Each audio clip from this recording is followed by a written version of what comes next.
Hello friends, આપણે fund flow સ્ટેટમેન્ટમાં એક એડજસ્ટમેન્ટ આજે સમજવાના છીએ જે ફ્રીક્વન્ટલી તમારા ક્વેશ્ચન્સમાં તમે ફેસ કરશો અને ઘણીવાર તમારી એક્ઝામિનેશનમાં પણ આ પૂછાય છે. તો આજે વ્યવસ્થિત રીતના આ એડજસ્ટમેન્ટને આપણે સમજશું અને એનું કેલ્ક્યુલેશન કઈ રીતે થશે એ આપણે જોશું.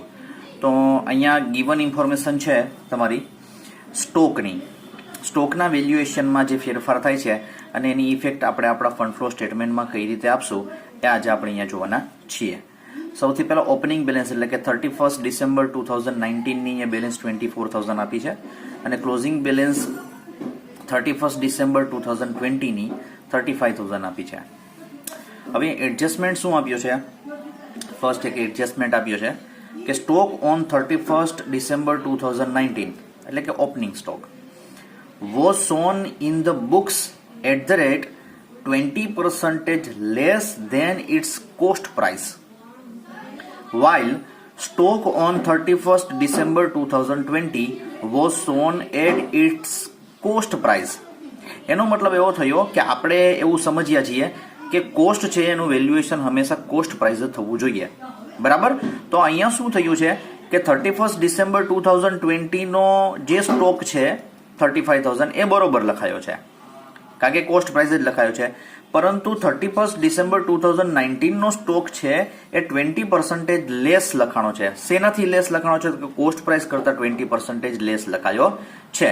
તો એનો મતલબ એવો છે કે એમને આપણે કોસ્ટ પ્રાઇસે રજૂ કરવો પડશે, બરાબર? એટલે 31 ડિસેમ્બર 2019 નો સ્ટોકને આપણે પહેલા કોસ્ટ પ્રાઇસે સેટ કરવો પડશે અને કોસ્ટ પ્રાઇસે કર્યા પછી આપણા ફંડ ફ્લો સ્ટેટમેન્ટમાં ક્યાં ઇફેક્ટ આવશે, કઈ રીતે આવશે એ આપણે જોવાની થશે. તો આ તમને આ ટાઈપની ઇન્ફોર્મેશન આપી હશે, બરાબર? આ તમને બેલેન્સ શીટમાં ફિગર આપ્યા હશે અને આ એડજસ્ટમેન્ટમાં આ રીતના તમને ઇન્ફોર્મેશન આપી હશે, બરાબર? અને એને આપણે સમજવાના છીએ. ઓકે, તો હવે આનું કેલ્ક્યુલેશન કઈ રીતે થશે એ આપણે જોઈએ છીએ.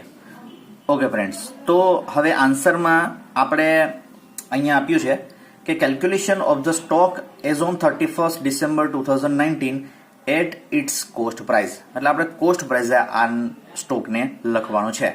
ઓકે, તો આપણને ખબર છે કે એ સ્ટોક કેટલો છે આપણો? તો કે 24,000 નો સ્ટોક છે આપણી પાસે, બરાબર? એમને આપણે કોસ્ટ પ્રાઇસ રજૂ કરવાનો છે. આમાંથી અત્યારે કોસ્ટ પ્રાઇસ કરતા 20% રિડ્યુસ થયેલી અમાઉન્ટ છે. ઓકે, તો આપણે અઝ્યુમ કરીએ છીએ કે સપોઝ કે આપણી કોસ્ટ પ્રાઇસ જો 100 હોય, બરાબર, તેમાંથી કેટલું ઘટી ગયું છે? 20%. તો 20 રૂપીસ ઘટી ગયા હશે, તો રિડ્યુસ્ડ વેલ્યુ કેટલી હશે? 80. તો 24,000 રૂપીસ જે આપણી છે એ શું છે? તો કે 24,000 આપણી રિડ્યુસ્ડ વેલ્યુ છે. ઓકે, તો અહીંયા આપણે ક્રોસ મલ્ટીપ્લિકેશન કરીને વેલ્યુ ફાઇન્ડ કરી શકીએ કે જો રિડ્યુસ્ડ વેલ્યુ 80 હોય ત્યારે એની કોસ્ટ પ્રાઇસ કેટલી? 100, અને આપણે કોસ્ટ પ્રાઇસ જ ફાઇન્ડ કરવાની છે, બરાબર? તો 24,000 જો આપણી રિડ્યુસ્ડ વેલ્યુ હોય જેમાંથી 20% લેસ કરી દીધા છે તો આપણી cost price how much? Okay, તો 24,000 મલ્ટીપ્લાઇડ બાય 100 ડિવાઇડેડ બાય 80, તો 30,000 આપણને આપણી કોસ્ટ પ્રાઇસ મળશે. એનો મતલબ એવો થયો કે 31 ડિસેમ્બર 2019 એટલે કે આપણું ઓપનિંગ સ્ટોક, બરાબર? ઓપનિંગ સ્ટોકની ખરેખર વેલ્યુ આપણી કેટલી છે? 30,000 છે, પણ લખાઈ ગઈ છે બેલેન્સ શીટમાં કેટલી? 24,000. એનો મતલબ કે 6,000 રૂપીસ ઓછા લખાણા છે, બરાબર, આપણા બેલેન્સ શીટમાં. હવે આ 6,000 રૂપીસની ઇફેક્ટ, બરાબર, કઈ રીતે આપવાની થશે આપણા ફંડ ફ્લો સ્ટેટમેન્ટમાં? પહેલા તમારે વર્કિંગ નોટમાં બધું બતાવવું પડશે કે આપણે ખરેખર એની કોસ્ટ પ્રાઇસ કેટલી આવે છે તો એ આપણે પહેલા બતાવવાની, અને એ કોસ્ટ પ્રાઇસ બતાવ્યા પછી આપણે આપણા ફંડ ફ્લો સ્ટેટમેન્ટમાં એની ઇફેક્ટ કઈ રીતે આવશે એ આપણે જોશું, બરાબર? ઓકે ફ્રેન્ડ્સ, તો હવે ફંડ ફ્લો સ્ટેટમેન્ટમાંની ઇફેક્ટ જોઈ લઈએ આપણે. તો સૌથી પહેલા આપણું સ્ટોક છે એ આપણી વર્કિંગ કેપિટલના સ્ટેટમેન્ટની એક આઇટમ છે. તો statement showing changes in working કેપિટલમાં એની ઇફેક્ટ આપણે લખવાની થશે. પર્ટિક્યુલર પછી 31 ડિસેમ્બર 2019 ની બેલેન્સ, 2020 ની balance, increase in working capital અને ડિક્રીઝ ઇન વર્કિંગ કેપિટલ, બરાબર? તો કરંટ એસેટમાં આપણે સ્ટોક લખીએ છીએ અહીંયા. તો સ્ટોક ખરેખર છે 24,000 નો, પણ આપણે ફાઇન્ડ કેટલો કર્યો? 30,000 બરાબર, કારણ કે આપણે 30,000 આપણી કોસ્ટ પ્રાઇસ મળી, તો અહીંયા તો કોસ્ટ પ્રાઇસ જ લખવી પડશે. એટલે અહીંયા 24,000 નહીં લખીએ પણ 30,000 લખશું. 30,000 ની પહેલી ઇફેક્ટ આપણે અહીંયા આપશું બરાબર, અને 35,000 તો ક્લોઝિંગ બેલેન્સ તો બરોબર જ લખાણી છે એટલે એમાં કોઈ ચેન્જીસ નથી. તો આપણે ઇન્ક્રીઝ ઇન વર્કિંગ કેપિટલ ખરેખર કેટલું આવશે? 5,000 આવશે. તો આ પેલી ઇફેક્ટ આવશે. ઓકે, અને સેકન્ડ ઇફેક્ટ ક્યાં આવશે? ચલો વિચારો તમે. તો સેકન્ડ ઇફેક્ટ આપણી આ ઓપનિંગ સ્ટોક જે છે, ક્લોઝિંગ સ્ટોક છે, આપણી P&L ની આઈટમ છે. તો બીજી ઇફેક્ટ આપણે ક્યાં આપવાની થશે? તો કે P&L એડજસ્ટમેન્ટ એકાઉન્ટમાં. કઈ સાઈડ? ક્રેડિટ સાઈડ આપવાની થશે બરાબર. અને ત્યાં શું લખવાનું? Profit in opening stock. કેટલું લખવાનો? તો કે જે બંને વચ્ચેનો જે ડિફરન્સ આવ્યો છે એ ડિફરન્સની ઇફેક્ટ ત્યાં આપવાની થશે.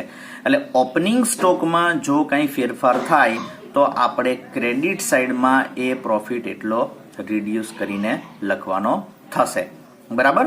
તો 6,000 રૂપીસ આપણે ત્યાં લખવાના થશે. એટલે 30,000 માઇનસ 24,000 એટલે 6,000 રૂપીસની અમાઉન્ટ આપણે ક્રેડિટ સાઈડમાં લખવાની થશે બરાબર છે. સમજાઈ ગયું? ઓકે, હવે આપણે એક અતિ મહત્વનો એડજસ્ટમેન્ટ સમજવા માટે જઈ રહ્યા છીએ. આ એડજસ્ટમેન્ટને સમજવા માટે થઈને તમારે વ્યવસ્થિત રીતના થોડું ધ્યાન આપવું પડશે, અને નિરાતે શાંતિથી એવું લાગે તો પોઝ કરીને પણ વારંવાર સમજીને પણ આ એડજસ્ટમેન્ટ તમારે રિપીટ કરીને પણ સમજવું પડશે. એટલે ખૂબ જ ધ્યાનથી આ એડજસ્ટમેન્ટ આપણે સમજશું અને એની ઇફેક્ટ ફંડ ફ્લો સ્ટેટમેન્ટમાં ક્યાં આવશે એ આપણે જોશું. રિડમ્શન ઓફ ધ પ્રેફરન્સ શેર બરાબર. પ્રેફરન્સ શેરનું રિડમ્શન કઈ રીતે થાય છે અને એની ફંડ ફ્લોમાં શું ઇફેક્ટ આવે છે, આ જે ચેપ્ટર છે આખું, એ ચેપ્ટર આપણે ઓલરેડી લાસ્ટ યરમાં ભણી ગયા છીએ, અને એ ચેપ્ટરનો ફૂલ ફ્લેજ એક એડજસ્ટમેન્ટ અહીંયા આપી દીધું છે, જેમાં આખું ચેપ્ટર આવી જાય છે. એટલે એને આપણે સમજીને આપણા ફંડ ફ્લો સ્ટેટમેન્ટમાં ઇફેક્ટ આપવાની છે. તમને ઇન્ફોર્મેશન કઈ રીતે આપી હશે? આ ઇન્ફોર્મેશન આપી છે તમને એડજસ્ટમેન્ટ સહિતની. લાયબિલિટી સાઈડમાં તમને બેલેન્સ શીટમાં લાયબિલિટી સાઈડમાં તમને ઇન્ફોર્મેશન આપી છે. 10% preference share of ₹10 each and ₹8 paid બરાબર. ઓપનિંગ બેલેન્સ તમને આપી છે 1,60,000. 31 ડિસેમ્બર 2002 ની છે અને 2003 ની બેલેન્સ નીલ છે. એનો મતલબ શું થયો કે આ પ્રેફરન્સ શેર રિડીમ થઈ ગયા છે, અને આ પાર્ટલી પેડ અપ રિડમ્શન છે બરાબર, કારણ કે 8 જ પેડ અપ છે એટલે પાર્ટલી પેડ અપ છે. ₹2 મંગાવવાના બાકી છે બરાબર. ઓકે, હવે આ એક એડજસ્ટમેન્ટને સમજવા માટે આ બધી જ ઇન્ફોર્મેશન તમારે સાથે સમજવી પડશે. એક સિક્યુરિટી પ્રીમિયમ પણ તમને આપ્યું હોય કદાચ એક્ઝામ્પલમાં, તો એ પણ તમારે ધ્યાનમાં લેવું પડશે. ઓપનિંગ બેલેન્સ જેની 6,000 છે, અહીંયા ક્લોઝિંગ બેલેન્સ નીલ છે. કેપિટલ રિડમ્શન ફંડ બરાબર, અથવા કેપિટલ રિડમ્શન રિઝર્વ, આને આપણે CRR પણ કહી શકીએ બરાબર. ઘણીવાર તમને CRR પણ વર્ડ યુઝ કરતા હોય છે. CRR capital redemption reserve. તો ઓપનિંગ બેલેન્સ નીલ હતી, ક્લોઝિંગ બેલેન્સ 1,40,000 થઈ. જનરલ રિઝર્વની ઓપનિંગ બેલેન્સ 1,80,000 હતી, જે ક્લોઝિંગ થઈ છે 80,000 બરાબર. અને ઇક્વિટી શેર કેપિટલ બરાબર એ 2,40,000 ની હતી, એમાંથી 3 લાખ રૂપીસની થઈ છે. હવે એડજસ્ટમેન્ટ શું આપ્યો હશે તમને એ આપણે સમજીએ છીએ. તો કે complying with the provisions of the Companies Act, the company decided to redeem preference share capital @5% premium. એનો મતલબ એવો છે કે આ જે પ્રેફરન્સ શેર કેપિટલ છે એ હવે કંપની 5% પ્રીમિયમે રિડમ્શન કરે છે, પરત આપી દે છે બરાબર. એટલે આપણો એપ્લિકેશન ઓફ ધ ફંડ થશે. For this purpose ₹1,40,000 is transferred from general reserve to capital redemption fund. અહીંયા જો 1,40,000 ટ્રાન્સફર થયેલા છે આપણને દેખાય છે. ક્યાંથી ટ્રાન્સફર કર્યા છે? જનરલ રિઝર્વમાંથી ટ્રાન્સફર કર્યા છે બરાબર. જનરલ રિઝર્વમાંથી CRRમાં ટ્રાન્સફર કર્યા છે. New equity share are issued for the remaining amount, એટલે બાકીની અમાઉન્ટ માટે થઈને ઇક્વિટી શેર ઇશ્યુ કર્યા છે બરાબર. તો હવે આ પ્રમાણેની ઇન્ફોર્મેશન આપી છે, અને એ પ્રમાણેની ઇન્ફોર્મેશનને આપણે આપણા સમમાં સમજી અને અપ્લાય કરવાની છે. હવે અહીંયા કહ્યું છે કે complying with the provision of the Companies Act, એટલે કંપની એક્ટની પ્રોવિઝનને ફોલો કરી. તો redemption of the preference share capital જ્યારે કરો ત્યારે કંપનીઝ એક્ટની પ્રોવિઝન આપણે ત્યારે શીખ્યા હતા બરાબર. લાસ્ટ યરમાં આપણે કંપનીઝ એક્ટની શું પ્રોવિઝન હતી એ આપણે શીખ્યા હતા. તો જો આપણને યાદ હોય તો આપણે પોઝ કરી અને યાદ કરીએ કે કઈ કઈ પ્રોવિઝન્સ ત્યાં હતી, બરાબર, અને એ પછી આપણે આપણો સમ સ્ટાર્ટ કરીએ. તો આપણે ત્યાં જે પ્રોવિઝન સમજ્યા હતા એ પ્રોવિઝન અહીં અમે બ્રીફ એક આઈડિયા આપ્યો છે. તો એમાં સૌથી પહેલી પ્રોવિઝન હતી કે convert the partly paid up preference share capital to fully paid up preference share capital. એટલે પાર્ટલી પેઇડ અપને આપણે ફુલ્લી પેઇડ અપમાં કન્વર્ટ કરવાના છે. તો આપણા પ્રેફરન્સ શેર અહીંયા પાર્ટલી પેઇડ અપ છે, બરાબર, તો એને ફુલ્લી પેઇડ અપમાં કન્વર્ટ કરવાના થશે. સેકન્ડ પ્રોવિઝન છે રિડમ્શન બાય ફોલોઈંગ વે. કોઈ પણ share capital, preference share capital તમે જ્યારે રિડમ્શન કરતા હો ત્યારે આ બે જ રીતે તમે એને રિડમ્શન કરી શકો. કઈ રીતે? તો કે ટ્રાન્સફર ટુ CRR એટલે capital redemption reserve from free reserves. એટલે ફ્રી રિઝર્વ્સમાંથી CRRમાં અમાઉન્ટ ટ્રાન્સફર કરી અને તમે રિડમ્શન કરી શકો. તો ફ્રી રિઝર્વ્સમાં શું શું આવે? General reserve, profit and loss account, dividend, equalisation reserve, આવા જે અલગ અલગ રિઝર્વ છે કે જેને free to distribute as a dividend તરીકે જેને ડિસ્ટ્રીબ્યુટ કરી શકાય એવા જેટલા રિઝર્વ્સ છે બધા ફ્રી રિઝર્વ્સ છે, બરાબર. તો એમાંથી CRRમાં અમાઉન્ટ ટ્રાન્સફર કરી અને તમે રિડમ્શન કરી શકો છો. ઓકે, તો અહીંયા આપણે કેટલા ટ્રાન્સફર કરવાના કહ્યા છે ને? ₹1,40,000. અને આપણી પાસે ફ્રી રિઝર્વ્સ તરીકે શું અવેલેબલ છે? જનરલ રિઝર્વ છે. P&L પણ છે, પણ એને જનરલ રિઝર્વમાંથી લેવાનું કીધું છે, તો આપણે જનરલ રિઝર્વમાંથી લેશું. તો જનરલ રિઝર્વમાંથી આપણે CRRમાં ટ્રાન્સફર કરશું. સેકન્ડ રસ્તો કયો છે? તો કે ફ્રેશ ઇસ્યુ. તો ફ્રેશ ઇસ્યુ શોને લાવી શકો? તો કે ઇક્વિટી શેરનો પણ લાવી શકો, પ્રેફરન્સ શેર, નવા બીજા પ્રેફરન્સ શેરની સામે પ્રેફરન્સ શેર પણ બહાર પાડી શકો. તો પ્રેફરન્સ શેરનો પણ ઇસ્યુ લાવી શકો છો તમે. તો અહીંયા ઇક્વિટી શેર બહાર પાડવાનું કીધું છે આપણને, તો ઇક્વિટી શેર્સ બહાર પાડશું. કેટલાના બહાર પાડશું? તો હવે આ 60,000ની અમાઉન્ટ કઈ રીતે આવી તમારે સમજવાનું છે, બરાબર. હવે ત્યાં partly paid up preference shares તમને આપ્યા છે, બરાબર. તો અહીંયા કહ્યું છે કે partly paid up preference share ₹8 paid up છે. તો એનો મતલબ કે પ્રેફરન્સ શેર કેટલા થયા? તો 1,60,000 ડિવાઇડેડ બાય 8 કરીએ તો આપણા નંબર્સ ઓફ પ્રેફરન્સ શેર્સ કેટલા થાય છે? 20,000, બરાબર. તો 20,000 પ્રેફરન્સ શેર્સ છે એના ઉપર અત્યાર સુધી આપણે ₹8 લેખે અમાઉન્ટ મગાવી છે, ₹2 મગાવવાના બાકી છે, બરાબર.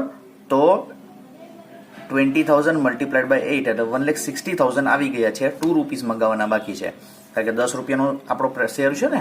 ઓકે, તો 20,000 મલ્ટીપ્લાઇડ બાય 2, બરાબર, તો ₹40,000 આપણે મંગાવવાના બાકી છે. તો પેલું કામ આપણે શું કરવાનું છે? તો કે પાર્ટલી પેઇડ અપ હોય એને ફુલ્લી પેઇડ અપમાં કન્વર્ટ કરવાના. તો હવે તમે ₹40,000 જો મંગાવી લેશો અને પછી તમે રિડમ્શન કરી શકો. એટલે પેલા તો 40,000 મગાવશો એટલે આપણા પ્રેફરન્સ શેર કેટલાના થઈ જશે? ₹2 લાખ થઈ જશે.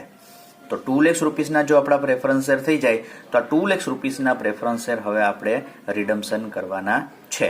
ઓકે, તો હવે જે ₹2 લાખ આપણે રિડમ્શન કરવાના છે પ્રેફરન્સ શેર, તો એ 2 લાખમાંથી 1,40,000 તો આપણે CRRમાં ટ્રાન્સફર કરવાના છીએ. તો હવે કેટલા ઘટે છે?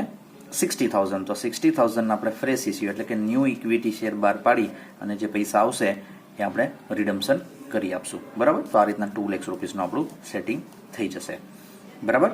પછી એના પછીનો ઇમ્પોર્ટન્ટ કંપનીઝ એક્ટની પ્રોવિઝન શું છે? તો કે તમે પ્રીમિયમે રિડમ્શન કરો છો. એનો મતલબ એવો થયો કે ₹2 લાખ જે આપણે આ પ્રેફરન્સ રિડમ્શન કરવાના છે એ 5% પ્રીમિયમે રિડમ્શન કરવાના છે. તો ₹2 લાખના 5% કેટલા થશે? ₹10,000. તો 10,000નું પ્રીમિયમ આપવાનું છે. એટલે ₹2 લાખ તો આપશું જ આપણે પ્રેફરન્સ હોલ્ડરને, ઉપરાંત ₹10,000નું પ્રીમિયમ આપશું. એ પ્રીમિયમ આપણા માટે આમ જોવા જઈએ તો લોસ કહેવાય, બરાબર, કારણ કે એક્સ્ટ્રા આપીએ છીએ આપણે. તો એ જે લોસ છે લોસને રાઇટ ઓફ કરવો પડે આપણે. લોસને કઈ રીતે રાઇટ ઓફ કરશું? તો write off the premium on redemption on preference share, તો એના પણ બે રસ્તા છે. તો અગેન્સ્ટ સિક્યુરિટી પ્રીમિયમ, જો તમારી પાસે સિક્યુરિટી પ્રીમિયમ પડ્યું હોય, બરાબર, સિક્યુરિટી પ્રીમિયમ એ આપણી પાસે રાખેલું એક ભંડોળ છે, બરાબર, એક રિઝર્વ છે. તો એ સિક્યુરિટી પ્રીમિયમની સામે આપણે આ રાઇટ ઓફ કરી શકીએ. અને સેકન્ડ, અગેન્સ્ટ ફ્રી રિઝર્વ્સમાં મેં તમને કહ્યું કે કઈ કઈ વસ્તુ આવે તમને ખ્યાલ છે, બરાબર. તો આ બેની સામે તમે રાઇટ ઓફ કરી શકો. આ પણ ઉપયોગ કરી શકો, આ પણ ઉપયોગ કરી શકો. તો આપણી પાસે અહીંયા સમમાં ₹6,000 સિક્યુરિટી પ્રીમિયમ પડ્યું છે. તો એ 6000 એમાંથી ઉપયોગ કરી લેશું. બીજું ક્યાંથી ટ્રાન્સફર કરી શકીએ તો કે અગેન્સ્ટ ફ્રી રિઝર્વ્સ આપણે ટ્રાન્સફર કરી શકીએ. બરાબર, ફ્રી રિઝર્વ્સમાં શું શું આવે છે તમને ખબર છે. ઓકે, તો આ બંનેમાંથી તો આપણી પાસે સિક્યુરિટી પ્રીમિયમ 6000 નું પડેલું છે અને 6000 આપણે ત્યાંથી લઈ લેશું સમમાં જોજો. બરાબર, અને બાકીના 4000 ઘટે છે ક્યાંથી લેશું તો કે P&L એકાઉન્ટમાંથી લઈ લેશું. P&L આપણું ફ્રી રિઝર્વ્સ છે ને, હા, તો P&L એડજસ્ટમેન્ટમાંથી લઈ લેશું આપણે. તમે જનરલ રિઝર્વમાંથી પણ લઈ શકો, પણ જનરલ રિઝર્વમાં લેશો તો પછી P&L માંથી પાછા જનરલ રિઝર્વમાં ટ્રાન્સફર કરવા પડશે. એના કરતાં ડાયરેક્ટલી P&L એકાઉન્ટમાંથી આપણે લઈ શકીએ. બરાબર, ઓકે. અને ફાઇનલી શું કરવાનું છે આપણે તો કે payment to the preference share holder, છેલ્લે આપણે પેમેન્ટ કરી આપશું. બરાબર, તો આ છે એક વર્કિંગ છે જે ખાલી તમારી અન્ડરસ્ટેન્ડિંગ માટે આપ્યું છે. બરાબર, આ તમને કોઈ જગ્યાએ ક્યાંય એક્ઝામ્પલમાં સમજાવ્યું નથી, પણ આ તો તમને ઇઝીલી સમજી શકાય. બરાબર, ઇઝીલી સમજી શકો એટલા માટે થઈને મેં આ મારી રીતના વર્કિંગ ડ્રો કરેલું છે. અને હવે આપણે એક માસ્ટર વર્કિંગ નોટ આમાં સમજવાના છીએ. ઓકે, હવે આ છે તમારી master working note. Okay, redeemable preference share આપણે કેટલાના રિડીમ કરવાના છે? 2 લાખ રૂપીસના. બરાબર, હવે ફૂલ્લી પેડ અપ થઈ ગયા છે, તો ફૂલ્લી પેડ અપ થઈ ગયા પછી 2 લાખના થઈ ગયા છે. આ 2 લાખના રિડીમેબલ પ્રેફરન્સ શેર રિડમ્શન કરવાના છે. પ્રીમિયમ કેટલું પ્રીમિયમ આપવાનું છે કે 5%. તો 5% પ્રીમિયમ કેટલું થશે? 10,000 રૂપીસ. ઓકે, તો આપણે કુલ પેમેન્ટ કેટલું કરવાનું થશે પ્રેફરન્સ શેર હોલ્ડર્સને? તો કે રિડીમેબલ પ્રેફરન્સ શેર હોલ્ડરને પેમેન્ટ કરવાનું થશે 2,10,000 રૂપીસનું. ઓકે, એમાં 2 લાખ રૂપીસના રિડીમેબલ પ્રેફરન્સ શેર છે અને premium on redeemable preference share કેટલું છે? 10,000 નું છે. તો 2 લાખ અને 10,000 નું આ રીતના ડિવિઝન કર્યું છે. 2 લાખ નું જે પેમેન્ટ કરવાનું છે એને પેમેન્ટ કરવા માટેના બે રસ્તા છે. શું તો કે ફ્રી રિઝર્વ્સ માંથી CRR માં ટ્રાન્સફર કરો અને ફ્રેશ ઇસ્યુ લાવો. આ બે રસ્તા છે, બેમાંથી કોઈ પણ અપનાવી શકો, બંને પણ અપનાવી શકો. તો આપણે 2 લાખ રૂપીસ જોઈએ છે, તો એને સમમાં કહી જ આપ્યું છે કે સૌથી પહેલા તમારે CRR માં જનરલ રિઝર્વમાંથી CRR માં ટ્રાન્સફર કરવાના છે. કેટલા? 1,40,000. તો 2 લાખ રૂપીસમાંથી 1,40,000 તો આપણે CRR માં ટ્રાન્સફર કરી દેવાના છે. બરાબર, જનરલ રિઝર્વમાંથી. અને જનરલ રિઝર્વમાંથી CRR ટ્રાન્સફર કરશો. હવે આપણે ઘટે છે કેટલા? 60,000 રૂપીસ. તો 60,000 રૂપીસ જેમ આપણે આગળ સમજ્યા તેમ ક્યાં ઇક્વિટી શેર કેપિટલ આપણને સમમાં કહ્યું છે કે રિમેનિંગ અમાઉન્ટ છે એના ઇક્વિટી શેર બહાર પાડે છે એવું આપણને સમમાં કહ્યું છે. તો રિમેનિંગ અમાઉન્ટ કેટલી થશે? 60,000. તો એનો મતલબ એવો થયો કે 60,000 ના નવા ઇક્વિટી શેર બહાર પાડશે. બરાબર, ઓકે. અને તમે ત્યાં સમમાં જોશો તો તમને ખબર પડી જશે કે ઇક્વિટી શેર કેપિટલમાં પણ જે ડિફરન્સ છે, બરાબર, એ પણ એક્ઝેક્ટલી 60,000 નો છે. બરાબર, તો ત્યાં તમે જોશો ઓપનિંગ બેલેન્સ 2,40,000 છે ઇક્વિટી શેર કેપિટલની અને ક્લોઝિંગ બેલેન્સ 3 લાખ રૂપીસની છે. તો એનો મતલબ એવો થયો કે જે નવા ઇક્વિટી શેર બહાર પાડ્યા એ જ આ 60,000 ના છે. બરાબર, ઓકે. હવે premium on redemption of preference share છે 10,000 નો, એને કઈ રીતે રાઇટ ઓફ કરી શકાય? તો એના પણ બે રસ્તા, તો કે અગેન્સ્ટ સિક્યુરિટી પ્રીમિયમ અને બીજું ફ્રી રિઝર્વ્સની સામે. બરાબર, તો સિક્યુરિટી પ્રીમિયમ આપણને સમમાં આપેલું છે. જો ઓપનિંગ બેલેન્સ એમની 6,000 આપી છે, ત્યાં તમે સમમાં જોશો આપણી ઇન્ફોર્મેશન, બરાબર, ગીવન ઇન્ફોર્મેશન, તેમાં 6,000 સિક્યુરિટી પ્રીમિયમ આપેલું છે અને ક્લોઝિંગ બેલેન્સ નીલ છે. તો એનો મતલબ શું થયો કે આ સિક્યુરિટી પ્રીમિયમ છે 6,000 નું, એ આને રાઇટ ઓફ કરવામાં પૂરેપૂરું વાપરી લીધું છે. બરાબર, અને બીજા 4,000 રૂપીસ ઘટે છે, તો ક્યાંથી લેશું આપણે? તો 4,000 આપણે લેશું P&L એકાઉન્ટમાંથી. બરાબર, ઓકે. તો આ આપણે P&L એકાઉન્ટમાંથી લઈ શકીએ. તો આ થઈ જશે તમારી માસ્ટર વર્કિંગ નોટ. બરાબર, અને 2,10,000 રૂપીસનું આપણે આ રીતના આપણે રિડમ્શન પ્રેફરન્સ શેર હોલ્ડરને કરી આપશું. હવે આ વર્કિંગ નોટ સમજ્યા પછી આપણા ફંડ ફ્લો સ્ટેટમેન્ટમાં આની ઇફેક્ટ શું આવશે અને ક્યાં આવશે એ આપણે જોઈએ છીએ. તો આમની ઇફેક્ટ્સ આપણે જોઈ લઈએ. બરાબર, આ ઇફેક્ટ્સ અહીંયા સમજવી બહુ જરૂરી છે. સૌથી પહેલી ઇફેક્ટ શું આવશે તો કે કોલ ઓફ ₹2, એટલે 2 રૂપીસનો ફાઇનલ કોલ મંગાવવાનો બાકી હતો ને, 8 રૂપીસ પેડ અપ હતા અને 10 નો શેર હતો. તો 20,000 પ્રેફરન્સ શેર ઉપર 2 રૂપીસ આપણે મંગાવશું, એટલે પૈસા આવશે, આપણે ફાઇનલ કોલ મંગાવશું એમના, તો 40,000 રૂપીસ આપણા આવશે. તો એ ક્યાં લખશું તો કે ફંડ ફ્લો સ્ટેટમેન્ટમાં સોર્સિસ ઓફ ધ ફંડમાં શું લખશું? Final call of the preference share capital 40,000. તો એ સોર્સિસ ઓફ ધ ફંડમાં આપણે લખશું. સેકન્ડ ઇફેક્ટ શું આવશે તો કે નવા ઇક્વિટી શેર બહાર પાડીએ છીએ. શા માટે બહાર પાડીએ છીએ? તો કે પ્રેફરન્સ શેરને રિડમ્શન કરવા માટે. તો એ કેટલા બહાર પાડીએ છીએ? તો આપણને ખબર છે એ આપણે 60,000 ના બહાર પાડવાના છે. તો ન્યૂ ઇક્વિટી શેર 60,000 કઈ જગ્યાએ લખશું? સોર્સિસ ઓફ ધ ફંડમાં 60,000 રૂપીસ. ક્યાં? ફંડ ફ્લો સ્ટેટમેન્ટમાં, કારણ કે એ પણ આપણને પૈસા આવશે 60,000 રૂપીસ. બરાબર, ન્યૂ ઇક્વિટી શેર બહાર પાડશું તો અમાઉન્ટ આપણી પાસે આવશે. તો સોર્સિસ ઓફ ધ ફંડમાં. Then premium on redemption of preference share. હવે આજે આપણે આપણું તો premium on redemption of preference share કેટલું હતું? કે 10,000 હતું. તો 10,000 માંથી 6,000 ક્યાં રાઇટ ઓફ થઈ ગયું? તો કે 6,000 છે એ સિક્યુરિટી પ્રીમિયમની સામે રાઇટ ઓફ થઈ ગયું. તો હવે બાકીનું કેટલું રહ્યું? 4,000. તો આ 4,000 છે એ કોની સામે રાઇટ ઓફ થશે? તો કે P&L એડજસ્ટમેન્ટ એકાઉન્ટમાં. તો P&L એડજસ્ટમેન્ટ એકાઉન્ટમાં 4,000 રૂપીસ ક્યાં લખશું? ડેબિટ સાઈડમાં લખશું. અને ઓલું તો સામસામે અકાઉન્ટ ટેલથી થઈ જશે. સિક્યુરિટી પ્રીમિયમની ઓપનિંગ બેલેન્સ 6,000 હતી, જે ક્લોઝિંગ બેલેન્સ નીલ બતાવે છે, એનો મતલબ કે પૂરેપૂરું યુઝ થઈ ગયું છે. બરાબર. અને ફાઇનલ તમે ચોથી ઇફેક્ટ ક્યાં આપશો? તો કે payment to the preference share holder. Preference share હોલ્ડરને પેમેન્ટ કેટલું કરવાનું છે? તો કે 2 લાખ રૂપીસના પ્રેફરન્સ શેર કેપિટલ છે અને 10,000 રૂપીસ એમને પ્રીમિયમ આપવાનું છે. તો ટોટલ એને પેમેન્ટ કરશું આપણે 2,10,000 નું. તો એ ક્યાં બતાવશું? તો કે એપ્લિકેશન ઓફ ધ ફંડમાં, ફંડ ફ્લો સ્ટેટમેન્ટમાં એપ્લિકેશન ઓફ ધ ફંડમાં આપણે 2,10,000 રૂપીસ આપણે બતાવશું. તો આટલી ઇફેક્ટ આપણે આપણા ફંડ ફ્લો સ્ટેટમેન્ટમાં આપવાની થશે. જે જનરલ રિઝર્વમાંથી ફ્રી રિઝર્વ્સમાં ટ્રાન્સફર કર્યા છે એમની કોઈ ઇફેક્ટ આપણે આપશું નહીં. શું કામ? કારણ કે એ ઇફેક્ટ તો શું કર્યું કે અકાઉન્ટ ટુ અકાઉન્ટ ટ્રાન્સફર છે. ક્યાંથી ટ્રાન્સફર થયું? જનરલ રિઝર્વમાંથી ફ્રી રિઝર્વ્સમાં. બરાબર. તો જનરલ રિઝર્વમાંથી ફ્રી રિઝર્વમાં જનરલ રિઝર્વનું એક એકાઉન્ટ આપણે અહીંયા બનાવવું પડશે. બરાબર. ઓકે, તો જનરલ રિઝર્વનું એકાઉન્ટ પણ બનાવીને આપણે અહીંયા જોઈ લઈએ. જનરલ રિઝર્વનું એકાઉન્ટમાં ઓપનિંગ બેલેન્સ આપણને આપી છે 1,80,000, ક્લોઝિંગ બેલેન્સ આપણને આપી છે 80,000 ની. બરાબર. હવે આપણા એડજસ્ટમેન્ટમાં ઇફેક્ટ શું આપવાનું કહ્યું છે? તો કે 1,40,000 છે જનરલ રિઝર્વમાંથી CRR માં ટ્રાન્સફર કરશું. બરાબર. ઓકે, તો ત્યાં તમે જો CRR ની બેલેન્સ તમે છે ને ઓપનિંગમાં જોશો આપણા સમમાં તો નીલ હતી, અને ક્લોઝિંગ બેલેન્સ કેટલી બતાવે છે ત્યાં CRR ની? 1,40,000.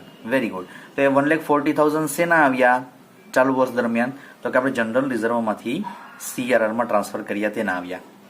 એટલે આપણે પાસે 1,80,000 નું બેલેન્સ હતું, એમાંથી 1,40,000 આપણે ક્યાં ટ્રાન્સફર કરી દીધા? CRR માં. બરાબર. પણ છતાં આપણને ક્લોઝિંગ બેલેન્સ તો 80,000 બતાવે છે. એનો મતલબ ખરેખર 40,000 બતાવી જોઈએ અહીંયા, પણ ક્લોઝિંગ બેલેન્સ 80,000 બતાવે છે. તો એનો મતલબ શું થયો કે ચાલુ વર્ષે પણ P&L માંથી અમુક અમાઉન્ટ છે એ જનરલ રિઝર્વમાં ટ્રાન્સફર કરી હશે. બરાબર.